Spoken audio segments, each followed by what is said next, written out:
India और China Asia की दो सबसे बड़ी पावर्स हैं and these are counted among world's fastest growing economies.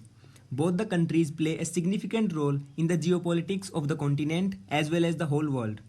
And ये सुनने में कितना अच्छा लगता है कि in the last 40 years not a single bullet is fired और इंडिया चाइना बॉर्डर. पर ऐसा नहीं है कि बिल्कुल पीसफुली को एग्जिस्ट कर रहे हैं. हाँ, ये सही है, बुलेट फायर नहीं हुई, लेकिन फीस्ट फाइटिंग, धक्का मुक्की, स्टोन पेल्टिंग बहुत बार हुई है और ये हमेशा होती रहती है. और इसके पीछे मेन रीज़न ये है कि चाइना का प्रिंसिपल्स पॉलिसी ऑफ एक्सपेंशनिज्म पे बेस्ड है और चाइना हमेशा अपनी बाउंड्रीज को पुश करने की कोशिश करता रहता है. ऐसा ही एक बार फिर हुआ है. You must have seen pictures like this one, this one, this one and this one. These are related to India-China border tensions that are currently going on in the Indian territory of Ladakh. कुछ दिन पहले यहाँ से दोनों countries ने अपने अपने troops को थोड़ा सा पीछे तो ले लिया है, मगर मैटर अभी कम्प्लीटली सॉर्ट आउट नहीं हुआ है. तो अभी देखते हैं कि इंडिया और चाइना का क्या स्टैंड है इस टेंशंस के बारे में. चाइना के अकॉर्डिंग इंडिया डिस्प्यूटेड टेरिटरी में LAC के पास डिफेंस फैसिलिटीज़ को डेवलप कर रहा है and road is under construction जो कि उस पर्टिकुलर एरिया को एक एयर स्ट्रिप से कनेक्ट करती है. तो इसको सुन के इंडिया ने क्या कहा होगा? वेरी गुड, ठीक है अभी चल. इंडिया का स्टैंड एकदम क्लियर है कि ये कोई डिस्प्यूटेड टेरिटरी नहीं है और ये सारा डेवलपमेंट वर्क जो भी कर रहा है इंडिया, वो अपनी टेरिटरी में कर रहा है and it has nothing to do with China. अपने डिफेंस मिनिस्टर राजनाथ सिंह ने एक इंटरव्यू में कहा था, इंडिया किसी भी देश के स्वाभिमान को ठेस नहीं पहुंचाता है और ना ही किसी भी देश को अपने स्वाभिमान पर ठेस पहुंचाने देगा. So it is made sure that India will not tolerate China's repeated attempts of violating India's sovereignty.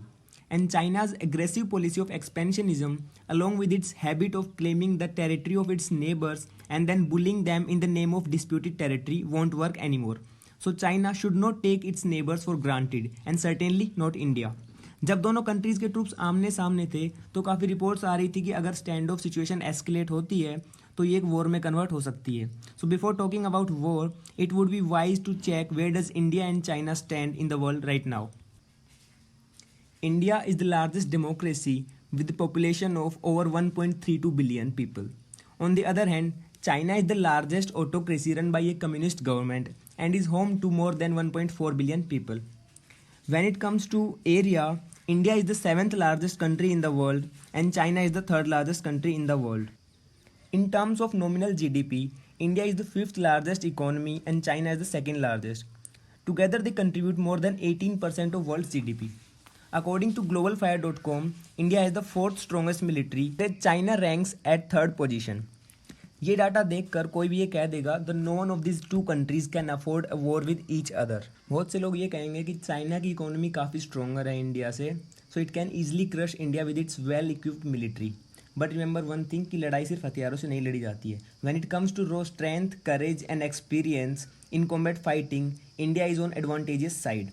Look at the international support that India is getting. Chinese officials said कि सिचुएशन अंडर कंट्रोल है और हम peacefully इसे resolve कर सकते हैं. ये history रही है जब जब इंडिया ने स्ट्रांगली अपोज किया है, चाइना हमेशा पीछे हटा है, जैसे 2017 में भी डोकलाम में हुआ था. पर मैं फिर भी कहूँगा, watch their actions and note their words, because China is A double face snake. एक तरफ तो वो पीस की बात कर रहा है, दूसरी तरफ मिलिट्री एक्सरसाइज की वीडियोज़ रिलीज कर रहा है. So crisis will be resolve only when Chinese troops move back completely. और इस बार इंडिया की पॉलिटिकल विल और इंटरनेशनल सिचुएशंस को देखकर ऐसा लगता है कि चाइना के पास इसके अलावा कोई और ऑप्शन है भी नहीं, जबकि इंडिया के पास अभी भी बहुत सारे ऑप्शंस अवेलेबल हैं. Now let's jump into the reasons कि चाइना ने ऐसा क्यों किया होगा. The first is internal situations and criticism of China in international community.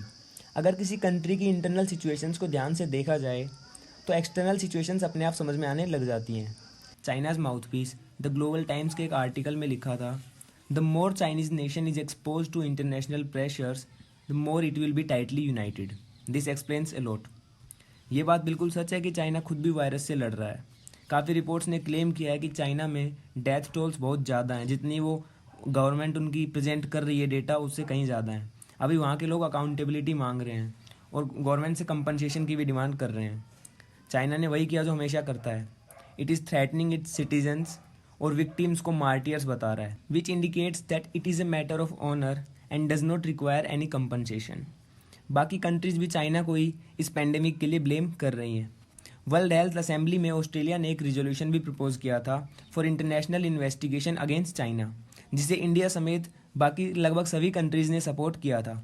इससे चाइना की इमेज काफ़ी ख़राब हो रही है और चाइनीज सिटीजन्स बिल्कुल भी इससे खुश नहीं है. So this move by China to escalate border tensions may be seen as an attempt to divert the attention of its people. The second reason is India's growing soft power. Soft power में trust, reliability, friendship, culture etcetera सब included होते हैं. अभी लगभग सभी major countries India को एक reliable और ट्रस्टवर्दी एलाई समझती हैं और हर जगह इंडिया को सपोर्ट कर रही हैं, all thanks to its ideals of peace and cooperation. इसके अलावा इंडिया की डिप्लोमेसी भी काफ़ी स्ट्रॉन्ग है. ये इंडिया का कल्चर सिखाता है कि मुसीबत में दूसरों के काम आना है. जैसे कि इंडिया ने पाकिस्तान के स्टूडेंट्स को भी बाहर से लाने का ऑफर दिया था. जब सभी कंट्रीज़ कोरोना से लड़ाई में बिजी थी तो चाइना ये कर रहा था. Sending faulty kits to other countries, misinformation regarding the virus, showing aggression in South China Sea and pressurizing Taiwan and Hong Kong. On the other hand, India was doing this. India अपने citizens के साथ साथ दूसरी countries के citizens को भी corona affected places से बाहर निकाल रहा था. मास्क भेज रहा था, हाइड्रोक्सी क्लोरोक्विन और यहाँ तक कि अपने मेडिकल टीम्स को, मिलिट्री डॉक्टर्स को भी भेज रहा था. इस तरह सब जगह पीस और सोलिडेरिटी का मैसेज स्प्रेड कर रहा था. ये देखकर सभी कंट्रीज़ को पता लग गया कि कौन रिलायबल और ट्रस्टवर्दी है. इंडिया ने सभी कंट्रीज़ के दिल में एक सॉफ्ट कॉर्नर बना लिया है. अभी बात करते हैं हांगकांग प्रोटेस्ट की और ताइवान को मिल रहे ग्लोबल सपोर्ट की. अभी चाइना ने नए सिक्योरिटी लॉज पास किए हैं जिसके अकॉर्डिंग हांगकांग में इंटेलिजेंसीज को सेटअप करना है. हांगकांग के लोग इसके खिलाफ प्रोटेस्ट कर रहे हैं क्योंकि ये हांगकांग के one country two system policy के खिलाफ है. चाइना चाहता है कि दूसरी कंट्रीज़ का ध्यान हांगकांग से हटकर दूसरी तरफ जाए. दूसरी तरफ इंडिया हमेशा से वन चाइना पॉलिसी को ट्रेडिशनली फॉलो करता आ रहा है, बट अभी सिचुएशंस बदल रही हैं. ताइवान ने इंडिया की हेल्प के लिए 1 मिलियन मास्क भी सेंड किए थे. नाउ देयर आर साइंस कि इंडिया इनडायरेक्टली ताइवान को ग्लोबल रिकॉग्निशन पाने में सपोर्ट कर रहा है. ताइवान ने इंटरनेशनल कम्युनिटी को भी काफ़ी इम्प्रेस किया है with its fight against the virus. Taiwan ने WHO को भी वॉर्न किया था before the outbreak was declared A pandemic, पर WHO ने उसके ऊपर कोई ध्यान नहीं दिया. चाइना हमेशा से हांगकांग और ताइवान को ओवरशैडो करता रहा है, पर अब हांगकांग और ताइवान चाइना को बस यही कह रहे हैं. तुम मुझे तंग करने लगे. The next reason is that India is becoming a global commercial alternative to China. अभी बहुत सारी मल्टीनेशनल कंपनीज चाइना से बाहर निकलना चाह रही हैं, स्पेशली अमेरिकन और जैपनीज़ कंपनीज. ट्रंप ने तो बिल्कुल साफ कर दिया था कि चाइना से अपनी कंपनीज को निकालो नहीं तो सैंक्शंस लगा दिए जाएंगे. इसके अलावा इंडिया ने भी अपने फॉरेन इन्वेस्टमेंट रूल्स को थोड़ा सा मॉडिफाई किया है, जिसको ग्लोबल टाइम्स ने एक अनफ्रेंडली पॉलिसी टुवर्ड्स चाइना बताया था. चाइनीज़ इकोनॉमी अभी थोड़ी स्लो डाउन हो गई है और जो कंपनीज चाइना से निकलना चाह रही हैं उनके लिए इंडिया एक परफेक्ट मार्केट है. China's mouthpiece the Global Times ने एक आर्टिकल में लिखा था, with India's economic rise bilateral ties between the two emerging Asian powers are growing increasingly complicated. तो ये साफ दिख रहा है कि चाइना बिल्कुल भी खुश नहीं है जिस तरीके से इंडिया कंपनीज को अपनी तरफ अट्रैक्ट कर रहा है. द फिफ्थ पॉइंट इज़ कि इंडिया का इन्फ्लुएंस बहुत ही ज़्यादा बढ़ता जा रहा है इंटरनेशनल ग्रुप्स में, जो चाइना डाइजेस्ट नहीं कर पा रहा है. चाइना हमेशा से इंडिया की एंट्री रोकता है, चाहे वो न्यूक्लियर सप्लायर्स ग्रुप हो या फिर UN की सिक्योरिटी काउंसिल में परमानेंट सीट की बात हो. पर अभी सभी कंट्रीज़ इंडिया को ओपनली सपोर्ट कर रही हैं और कह रही हैं कि इंडिया की ज़रूरत है सिक्योरिटी काउंसिल में. मोदी जी और ट्रम्प साहब के बारे में तो क्या ही कहा जाए, अगर अभी लॉकडाउन नहीं होता तो वो 2-3 बार मिल लेते. इंडिया और US के रिलेशंस काफ़ी स्ट्रॉन्ग हो गए हैं, both militarily and politically. Recently Trump ने इंडिया को G7 के लिए भी इन्वाइट किया है. इसके अलावा इंडिया और ऑस्ट्रेलिया भी अभी कॉम्प्रिहेंसिव स्ट्रेटेजिक पार्टनर्स बन गए हैं और अभी वर्चुअल समिट में दोनों कंट्रीज़ ने एक दूसरे के मिलिट्री बेस यूज़ करने की डील भी की है. UK ने भी एक नए इंटरनेशनल ग्रुप D10 को बनाने का प्रपोजल रखा था, which will be an alliance of 10 major democracies of the world, में इंडिया भी इंक्लूडेड है. द क्वाड काफ़ी इंपॉर्टेंट है. ये एक इनफॉर्मल स्ट्रेटेजिक ग्रुप है ऑस्ट्रेलिया, इंडिया, जापान और US का, जिसका मेन एम है इंडो पैसिफिक रीजन में पीस मेंटेन करना और चाइना के इन्फ्लुएंस को काउंटर करना. इन सब पॉइंट से ये एकदम क्रिस्टल क्लियर है कि चाइना को क्या दिक्कत हो रही है इंडिया से. इंटरनेशनल एनवायरनमेंट ये इंडिकेट कर रहा है that China does not have the bandwidth to deal with a border face off with India. क्योंकि खुद को भी वायरस से लड़ना है अभी चाइना को, इन्वेस्टिगेशन होनी है, इंटरनेशनली आइसोलेट हो चुका है चाइना. लगभग सभी बड़े देश इंडिया को सपोर्ट कर रहे हैं. चाइना को हांगकांग और ताइवान की चिंता तो है ही, ऊपर से US ने भी उसे चारों तरफ से घेर रखा है.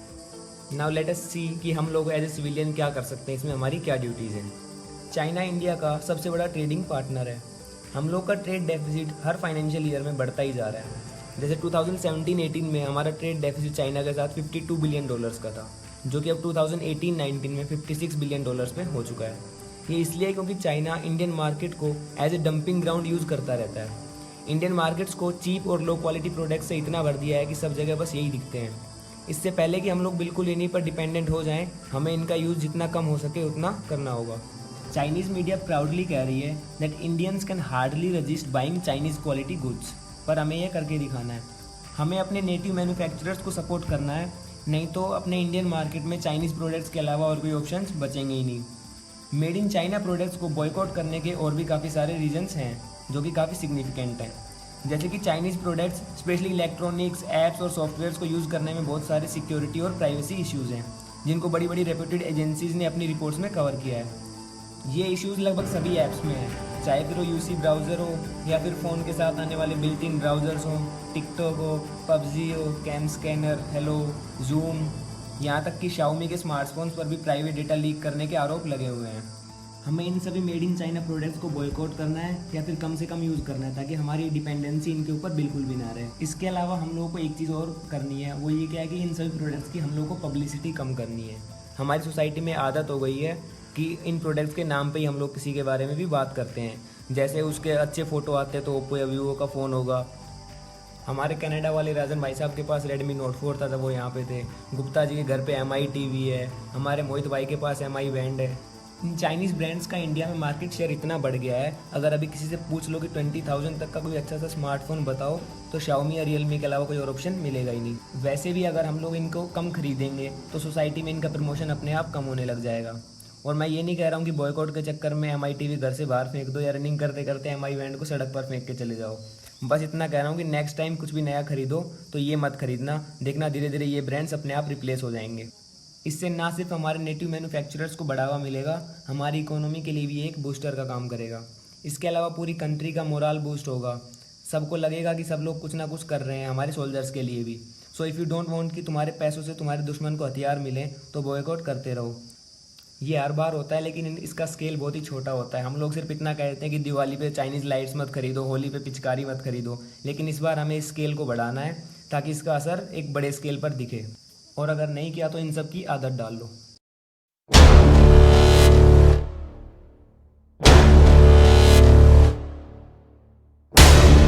एक साल सवाल का जवाब नहीं दिया। जिसका खाते हो उसी को लोग बोलते हो। कुछ समझ नहीं आई बात की मुझे।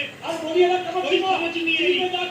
$100 अरब की ट्रेड है और वैसे सीबेक से परेशान हो। खुद किस चीज की ट्रेड करते हो बताओ ना जरा। है जवाब नहीं है। खाते हो किसान का अपमान करता है और उसी के ऊपर बोलते हो। जिसका खाते हो उसी में बोलते हो। चीन का शुक्रिया अदा करो, वरना सारे इंडियन ओशन में चले जाओगे। जो सी फूड खानी पड़ेगी अगर चीन से कारोबार ना किया आपने। ये याद रखना चाहिए। हम कारोबार करते हैं और मजे में, आपकी तरह नहीं है। कारोबार भी करें और छीछी भी करें। कोई समस्या नहीं है भाई। हम कारोबार करते हैं और छीछी आपका उठा के बाहर में जाते हैं। कारोबार कर लेते हो। पाकिस्तान को आपकी चीन के सामने समस्या है। उसका पीते हो और फिर क्या? अरे ये अपने लिए बोल रहे हैं भाई।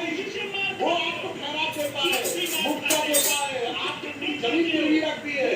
चाइना पाकिस्तान कॉरिडोर होते हैं और बातें में बोलना नहीं चाहता हूं। क्या बातें आती हैं कि चाइनीज लोग आपके यहाँ पे जाके या गलतियां करके जाते हैं, सब बातें आती हैं। इंडिया शाइनिंग इंडिया नहीं, डबल स्टैंडर्ड इंडिया। हाँ, डबल स्टैंडर्ड। बहुत सीरियस मैटर है, बहुत सीरियस मैटर है।